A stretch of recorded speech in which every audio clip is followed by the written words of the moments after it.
बिस्मिल्लाहिर्रहमानिर्रहीम अस्सलामुअलैकुम। आज की वीडियो में हम डिस्कस करेंगे एक्सरसाइज 8.3 का क्वेश्चन नंबर 4।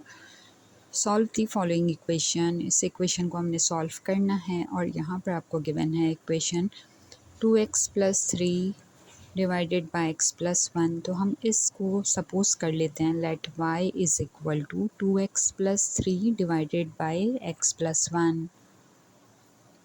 अब अगर हम 1/y करेंगे इसे तो देखिए क्रॉस में चला जाएगा और ये हो जाएगा 1/y is equal to x plus 1 divided by 2x plus 3।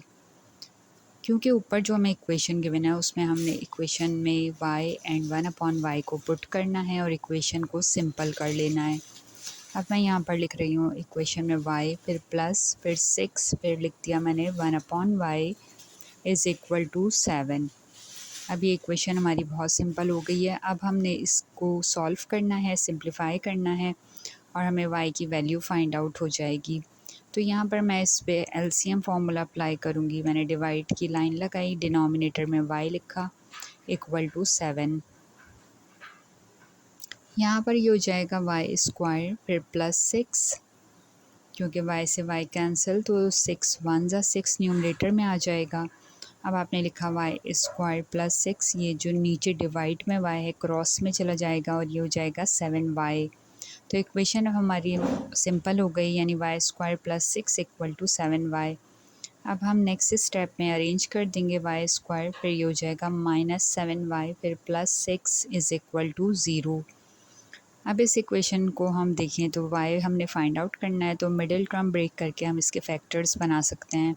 Mid में आपको गिवन है यहाँ पे -7y, तो हमने मिड में 2 नंबर्स ऐसे लिखने हैं कि उनको प्लस माइनस करें तो वो बन जाए -7 और मल्टीप्लाई करें तो वो बन जाए 6y स्क्वायर।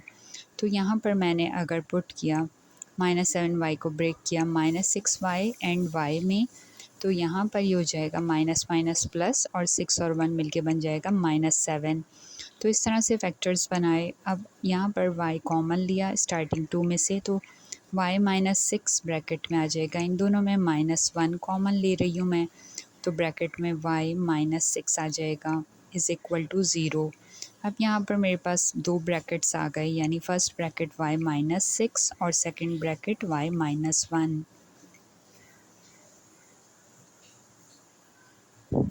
अब y-6 को इक्वेट कर देंगे 0 के साथ और y-1 और y-6 दोनों को इक्वेट किया यहाँ पे 0 के साथ, तो यहाँ पर y की वैल्यूज़ आ जाएंगी। तो y की यहाँ वैल्यू आ जाएगी 6 यानी +6 और यहाँ y की वैल्यू आ जाएगी +1। अब आपके पास यहाँ पर y की 2 वैल्यूज़ आ चुकी हैं, तो अब आपने करना ये है कि इसको y की वैल्यू को पुट कर देना है इक्वेशन नंबर ए में। मैंने यहाँ पर जो ऊपर इक्वेशन बनाई थी इसको आपने लेबलिंग लाजमी कर लेना है। लेबलिंग कर लेंगे तो आपको यहाँ पर पुट करने में वैल्यू को आसानी हो जाएगी। तो मैं आपको यहाँ पर दिखा रही हूँ, यहाँ पे y is equal to 2x plus 3 divided by x plus 1, ये जो हमने सपोज़ किया था इसको मैंने इक्वेशन ए का नाम दे दिया। अब इस इक्वेशन ए में हमने y की वैल्यू को पुट करना है और सिंप्लीफाई करना है। तो यहाँ पर मैं पुट करूँगी y की जगह पे 6 is equal to 2x plus 3 divided by x plus 1। अब मैंने इसको क्रॉस में ले जाना है x प्लस 1 को, तो ये इक्वेशन फॉर्म हो जाएगी।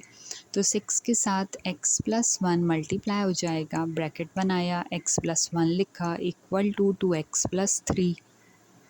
अब यहाँ पर हो जाएगा 6x एंड 6 1 ज़ा 6, फिर 2x प्लस 3। अब यहाँ पर मैंने x फाइंड आउट करना है, तो मैंने सिंप्लीफाई करना है, 6x माइनस 2x हो जाएगा और 3 माइनस 6, यानी कि x की टर्म्स को मैंने एक साइड पे किया और कांस्टेंट्स को एक साथ किया। तो यहाँ पे हो गया answer 4x equal to -3। x find out करना है तो -3/4 हो जाएगा। तो इस तरह से मैंने x की वैल्यू को फाइंड आउट किया, -3/4 एक आंसर आ गया है। अब दूसरी यहाँ पे y की वैल्यू गिवन थी 1 के इक्वल, तो इसको भी मैंने इक्वेशन ए में ही पुट करना है। तो पहले मैंने यहाँ पे 6 लिखा था, अब मैं यहाँ पर 1 लिख दूँगी और 1 लिखने के बाद इक्वेशन बन जाएगी। तो हम उसको सिंप्लीफाई करके x फाइंड आउट करेंगे। यहाँ लिखा मैंने 1 equal to 2x plus 3 divided by x plus 1।